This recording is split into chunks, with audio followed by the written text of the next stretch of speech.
All right, so it is on vintage time. We have been getting, well, this isn't grape. Well, it was grapes. It was fresh grapes, but now it's been through a press. And this is kind of what they come out looking like, which is like little hand grenades. This is Fiano here, all from the Riverland, and all coming on quick as well. It's an early vintage by about a week or two, but what's really distinct about this year is how compressed it is. So the team has been crushing, processing, pressing fruit every day this week. We're into the first week of vintage, so all of this is all Fiano. This is machine harvested stuff.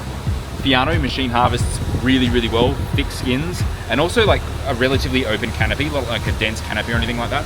Also very like strong canes, kind of like it can be a little bit wimpy sometimes, but strong like petioles, so they tend not to just get blitzed entirely like a lot of other varieties do when they're machine harvested. But that's what they look like. I mean, not like hand harvested grapes.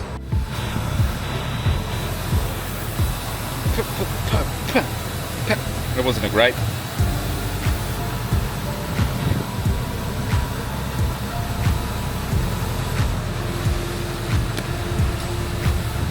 Yummy. And this stuff will all go to Jade and Jasper, which is our most entry-level Fiano that we make. Team's here, crushing it. We really should get people to sign like waivers instead.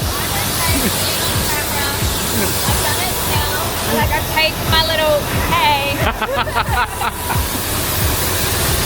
And yeah, it's all going on.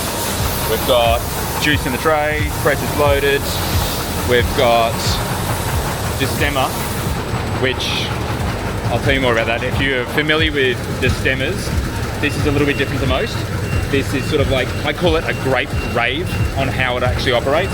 But you can see all the sort of destemmed fruit coming out into the peristaltic, which is going in here. Axial feeds into this press. Inside here there is a pneumatic bag that is literally, well, at the moment it's not because we're in a filling mode, but all of this is free run juice. So all of this juice here is just freely running out of the berries from this process here. So fruit goes in there, big auger shaker that goes in, shakes all the berries towards the end, free run juice jumps out of the bottom of the tray up into the destemmer. So it's sort of like 25 square meters of like high intense work for the last week, I suppose. Oh, and everyone, that's Alex. Alex is proving his mettle right now.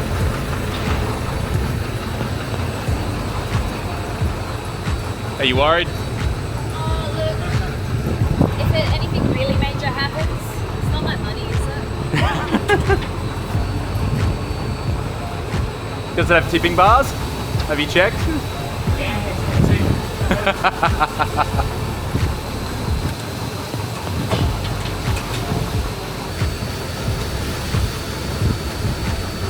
Clinical, my friend. Clinical. It's almost like he's done that before. So this is actually a pretty cool piece of kit, like this sort of whole receival thing. It's quite expensive, and Laura and I had worked for almost like a decade before we could afford it. But it allows us to be able to understandably like put a fair amount of fruit here kind of quickly, which is kind of important during the middle of like this particular vintage where we have to get fruit off trucks and put the bins back on the trucks really quickly. We can't spend hours just putting them into a little elevator here like we used to. So being able to put them all there, being able to have all the grapes being sort of fed into this elevator at a really controlled sort of pace, hence the whole like the shaking of the fruit. But for me, the cool bit actually is because what we used to happen, so we used to just have a big hopper, like a funnel on top of this thing and just put it straight into the elevator. And it would be really hard for us to be able to get a lot of the juice out, like the free run juice. That just occurs during picking, especially with machine harvesting. But what this does is there's like a false floor. The juice can just drop straight through that floor and will drop into this bottom tray. And then through this section, we can pump that out and separate the free run almost immediately. And now that free run may or may not be high quality because, especially with machine harvested fruit, it may have been oxidizing or starting ferment already. But even with hand harvesting fruit, often we will find the weight of the berries will kind of crush themselves and cause like a lot of free run juice to naturally just come out within the hopper, which is, yeah, definitely good to be able to capture. This makes what we do a dream, and it makes everything a lot higher quality, especially this thing. This here is a peristaltic pump. Now, I've talked about it before, but if you don't know about it, basically it works a little bit like your esophagus does.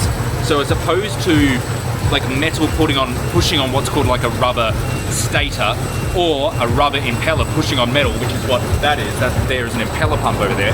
This here basically just pinches a rubber tube and pushes much like a swallowing action. Very, very, very gentle on fruit, doesn't break seeds, especially like mono-style pumps do. Can handle relatively high pressures, but especially for this job, it is like the best pump for this job. I don't know of any better pump. Maybe a load pump. I know a lot about pumps. It's a long story. This is one of the most annoying jobs. Stacking these up on this old forklift. And Alex is just loving the fact that all of us are watching him do it, and now I'm filming, so there you go. Not yet name wine co. Not yet put bin down. Oh, he nailed it! He got it! He got it! See, this is the thing. We just got to turn the camera off, and then he nails it. Absolutely. It's a pretty fun time at the moment, but yes, vintage has begun. Vintage is happening. Ooh, do you notice the energy level inside the winery here? Much more calmer. It's because Caroline, our head winemaker, is in charge of all of this craziness going on and keeping it all tightly controlled. Now, what do we got here? We have tanks. Not like any tanks though, because there's tanks and tanks and tanks.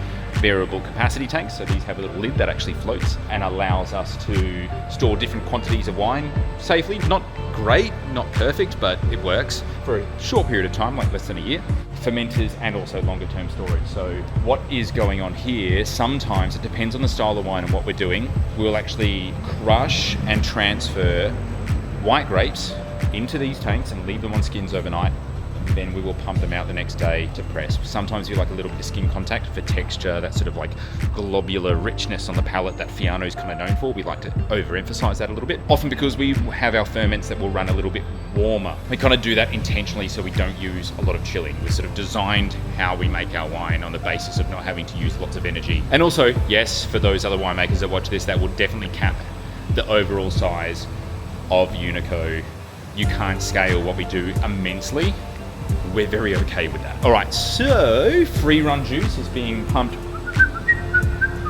boom, into there. So we keep all the free run juice to one side because that will ferment with a lot less phenolics. It tends to be a little bit more highly aromatic, and we'll have all the pressings kept separate. And then after fermentation, we will consider sort of blending to be able to get the right sort of palate weights and shapes. But yeah, it is like, I intended to do one of these updates like earlier in the week, and it's just been hard and fast. It's been hard and fast on a channel side of things. We have a million different announcements going on that side coming up. Henry Doyle's your man to talk to about all of that stuff happening here. The venue thing, I don't want to drop any more hints, but you'll know about it in due course. As well as I'm flying off to Thailand in like 2 days. Yep, I'm getting out of Dodge during the middle of vintage. I think Laura likes that. I actually think Caroline likes that, to be fair. And flying to Thailand and South Africa to film some documentary stuff for you. Actually, that's all for the update for now. I am gonna sign out, say goodbye. Cheers, Caroline. See ya.